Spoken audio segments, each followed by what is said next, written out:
코로나가 말하자면은 내관을 터뜨렸단 말이죠. 지금 뭐 그 유례 없이 어려운 상황입니다.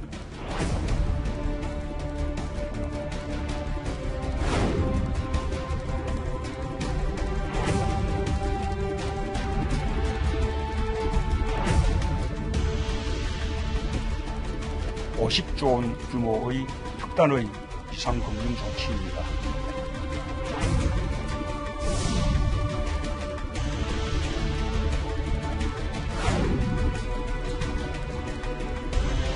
진짜 사람들을 도와주려면 그런 기본 생활에 필요한 그런 비용들이 있잖아요. 뭐 집세라던가 뭐 전기값, 수도값 그런 거를 도와줘야 돼요.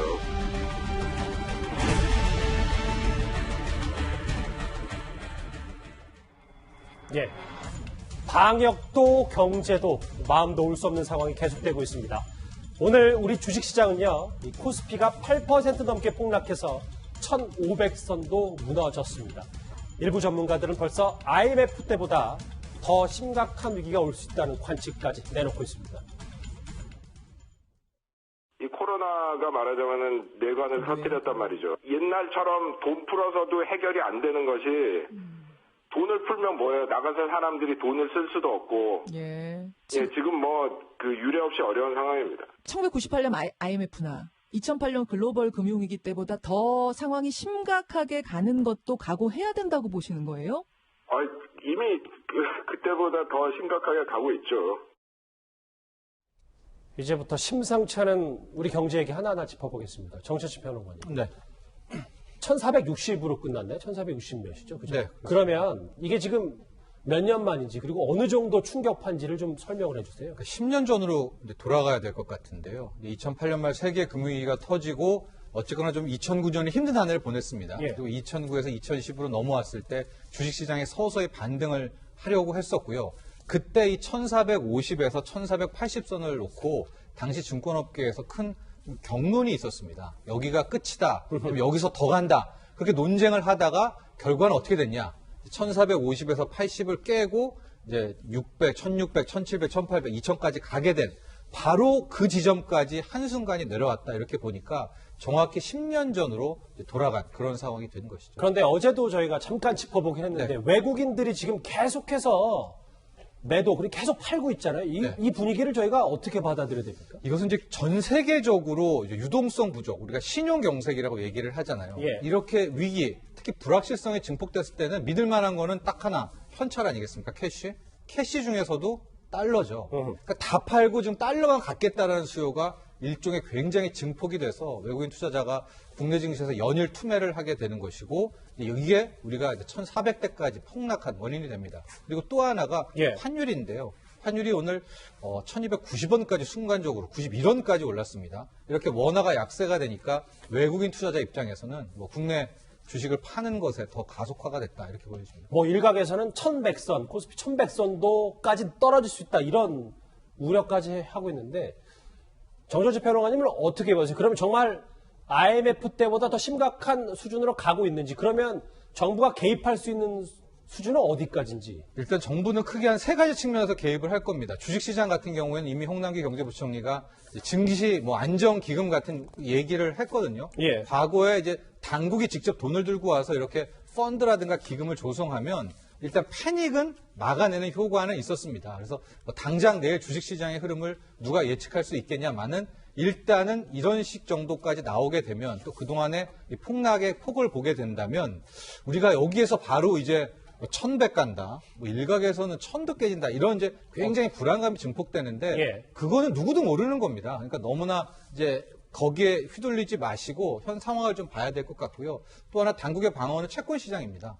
우리가 주식시장이 큰 것 같지만 주식보다 큰 건 채권이고요. 채권 시장보다 더 큰 게 외환 시장이거든요. 그래서 채권은 국고채 같은 경우에는 오늘 한국은행이 매입하게 되는 것이고 외환도 아마 원달러 환율 1,300원은 굉장히 부담스럽습니다. 이게 깨지게 될 경우에는 깨졌다는 자체가 한국 경제의 균열이라는 또 방증이 되거든요. 잠시만요. 말씀 끊어 죄송한데 1,300 원달러 환율이 1,300원이 깨진다는 건 위로 우리 국민들한테는 어떤 체감이 오는지 짧게 한번 설명을 해주신다면요. 그렇죠. 우리가 과거 위기 때마다 가장 불안했던 게 환율 아니었습니까? IMF 때는 거의 뭐 장외 2,000원 갔었고요. 금융위기 때는 1,600원 갔다. 그리고 이제 이번에 코로나19의 위기이기도 한데 어찌됐건 1,300원이 갖는 심리적인 의미, 또 기술적인 이제 지지선들이 있습니다. 그래서 오늘 1,291원까지 가다가 당국이 개입했는지 안 했는지 모르겠습니다만 이제 좀 안정선을 찾고 그렇게 끝났는데 아마 외환 당국에서는 적어도 이 1,300원을 사수를 할 필요는 있지 않을까 또 이런 생각. 수출 관련도 여러 가지 원자재 값이나 뭐 이런 것 때문에 말씀하시는 그렇죠. 거죠? 그거보다는 현 상황에서 돈 빠져나가는 거죠. 이게 이제 1,300원 가면은 외환 보유고 달러 같은 거요? 빠져나가면 원치 않은 신용경색이 오지 않겠습니까? 아하. 그럼 이제 우리가 많이 경험했던 흑자도산 이런 것이기 때문에 예. 지금부터는 환율도 굉장히 중요한 투자 지표가 됩니다. 지금 이 시점에서는 달러를 꼭 갖고 있어야 되는데 그런데 지금 빠져나가 환율 때문에 빠져나 그게 가장 큰 문제다. 네. 그런데요, 미국 증시도 속수무책인 것 같습니다. 거대 부양책으로 트럼프 대통령이 힘겹게 반등하는가 싶었는데 하루 만에 또다시 무너졌습니다. 관련 목소리 들어보시죠. No business can survive a period of 18 months without revenue. The only answer for the world is to shut the world for 30 days. Capitalism does not work in an 18-month shutdown. Capitalism can work in a 30-day shutdown. 미국의 한 금융 전문가가요, 네. 정치적 평론 되게 네. 의미심장한 얘기를 했는데 유일한 해답은 이 나라를 앞으로 30일간 봉쇄하고 국경을 닫는 것이다. 동의하십니까? 그러니까 저 정도로 지금 미국에서 패닉, 그러니까 불안이 커지고 있다는 것을 저는 느낄 수 있는데요. 현실적으로 저는 뭐 힘든 대목이라고 보고 있습니다. 미국이란 큰 나라를 30일간 막는다는 자체도 기술적으로 불가능할 텐데 저 에크먼 전문가 같은 경우에는 중시도 닫고 아무것도 안 하자는 거예요. 그러니까 코로나19로 문제가 생겼으니까 코로나19를 잡는 데 노력하자. 그것만 끝나면 뭐 주가도 대폭등하고 뭐 이러지 않겠느냐라는 그야말로 극약 처방 중에 극약 처방인데 아마도 저것은 뭐 실제적으로 실현된다기보다 저만큼 패닉이다는 걸 알 수가 있겠고요. 또 하나 오늘 미국 외신들에서 뉴욕에서 굉장히 많이 나왔던 그래프가 예. 다우가 이제 폭락을 하면서 딱 트럼프 대통령 취임으으로 갔어요. 지금 뭐 화면에 보시면 알겠지만은 2만 선이 깨지면서 여기 나오네요. 네, 도전스요. 그렇습니다. 그러니까 트럼프 대통령이 2017년 1월 취임했을 때로 돌아가 버린 거예요. 아, 그러니까 항상 이때까지 트럼프 대통령이 뭐 얘기할 때 자기의 치적의 첫 번째는 경제 좋다고 하면서 주가가 사상 최고가다. 연일 오르고 있다라는 것을 말을 시작했는데 이제는 자신의 치적 중에 자기가 높게 평가했던 주식 하나는 완전히 카드를 써버렸기 때문에 이것이 앞으로 오는 11월 대선에도 정말 큰 영향을 줄 것 같습니다. 정재식 배우로 하나 더요. 지금 다시 우리가 더 중요하니까 네. 지금 안전자산, 위험자산 이런 거 할 것 없이 다 전 세계가 달러만 찾고 있잖아요. 달러 네. 지금 다 수급하려고. 그럼 우리 정부 당국 아무리 환율 뭐 막는다고 하지만 대책은 있습니까? 우리가 뭐 달러 뭐 아까 어제도 우리 통화사업부 얘기도 했지만 그런 것 말고 현실적인 우리 달러 수급의 대책은 있는 거예요? 현재로서는 이제 외환 보유고가 크게 부족하다거나 뭐 그런 위기 빨간불 신호는 안 들어왔다라고 해요. 예. 그리고 당정청에서 우리가 어제도 얘기했던 달러 수합을 얘기를 했던 것으로 지금 파악이 되고 있거든요. 그러니까 당국도 어떻게든 달러 부족으로 인한 신용 경색은 이번만큼은 뭐 만들지 않겠다라는 의지가 굉장히 강한 것으로 보여지는 것이고요. 또 하나가 이건 이제 또 다른 차원이긴 한데 예. 미국의 파워가 과거와 같지 않다는 것이 어쩌면 우리에게는 호재가 될 수 있습니다. 이게 무슨 얘기냐면요. 네. 97년 IMF 때 우리 원달러 환율 2,000원 갔잖아요. 그 다음에 2008년 말 세계 금융위기 때는 그 난리를 했어도 이 원달러 환율이 1,600원밖에 못 갔거든요. 그 사이에 미국이라는 나라, 미국의 패권, 달러 패권이 굉장히 힘이 빠졌다는 겁니다. 그러니까 이번에 이제 10년 만에 또 위기가 왔는데 예. 저는 이제 1,300원대에서는 막을 수 있지 않나 이렇게 보고는 있습니다만 이제 미국이라는 힘 자체도 빠진 것이 또 하나의 우리에게는 뭐 호재는 될 수 있지만 다시 한번 말씀드리면은 이 환 시장에서는 가장 촉각을 곤두세워야 되겠습니다. 그렇죠. 우리 외환 시장도 좀 위기니까요. 정부도 사실 바빠질 수밖에 없습니다. 오늘 취임 후에 처음으로 비상경제 회의를 주재한 문재인 대통령 오늘 첫 조치를 발표했습니다. 서민 경제의 근간이 되는 중소기업, 소상공인, 자영업자의 도산 위험을 막고 금융 불안을 해소하기 위한 첫 번째 조치를 결정합니다. 50조 원 규모의 특단의 비상금융 조치입니다. 상황 전개에 따라 필요하다면 규모도 더 늘려나갈 것입니다. 이 부분 이도원 의원님. 네. 50조 원, 무려 50조 원 금융지원인데 이게 현금을 50조 원을 뿌리는 게 아니라 그러니까 대출, 뭐 저금리로 대출하는 이런 금융지원들을 50조를 쓰겠다는 겁니까? 그렇죠. 지금 각국이 뭐 다 비슷한 조치를 하고 있습니다. 지금 뭐 비상 상황이기 때문에 정부가 할 수 있는 건 다 하는데, 그럼에도 불구하고 좀 우리가 몇 가지 좀 그 조심을 해야 될 그 부분이 있는데, 예. 우선 가장 먼저 지금 그럼 재정 건전성은 어떻게 되는 거지? 우리가 상대적으로 부채 비율이 낮다고는 하지만 부채가 이렇게 늘어나면 국가 신용도에도 그 영향을 미칠 수 있기 때문에 항상 그 균형을 잘 잡아야 될 것 같고, 지금 얘기한 대로 이제 소상공인 자영업자에 뿌린다고 하는데 핀셋처럼 이게 과연 그 돈이 가면은 시장에서 다시 그 돌아갈 수가 있느냐, 이 부분을 보면서 꼭 필요한 사람들한테 지원하는 게 가장 중요한 것 같고, 이게 이제 또 증세하고 연결이 될 수 있는데 지금 상황에서 세금까지 만약에 올라가면, 왜냐면 돈을 뿌려야 되는데 돈이 없으면은 증세를 또 해야 되지 않겠습니까? 세금 걷어야 되겠죠. 그렇습니다. 그렇게 되니까 이 문제를 또 어떻게 할 건지 이거에 대해서도 면밀한 검토가 필요한 것 같고, 예.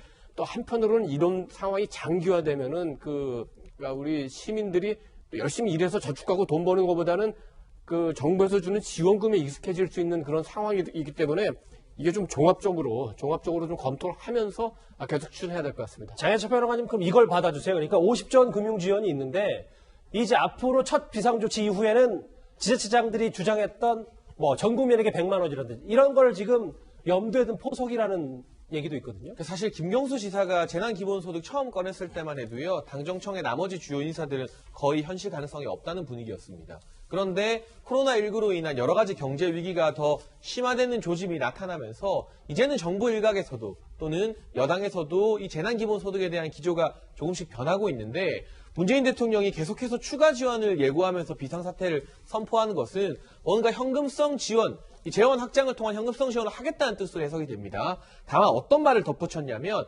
취약계층 지원이라는 단서를 달았고요. 재원의 한계가 있기 때문에 지자체와 연계가 필요하댔습니다. 결국 모든 국민에게 나눠주는 재난기본소득의 취지보다는 김부겸 의원 등이 주장한 정말 필요한 취약계층, 취약 지역에 나눠주는 긴급 구호 수당 정도의 개념으로 현금성이나 상품권 지원 정도를 현재는 구상하고 있는 게 아닌가 추정이 됩니다. 예.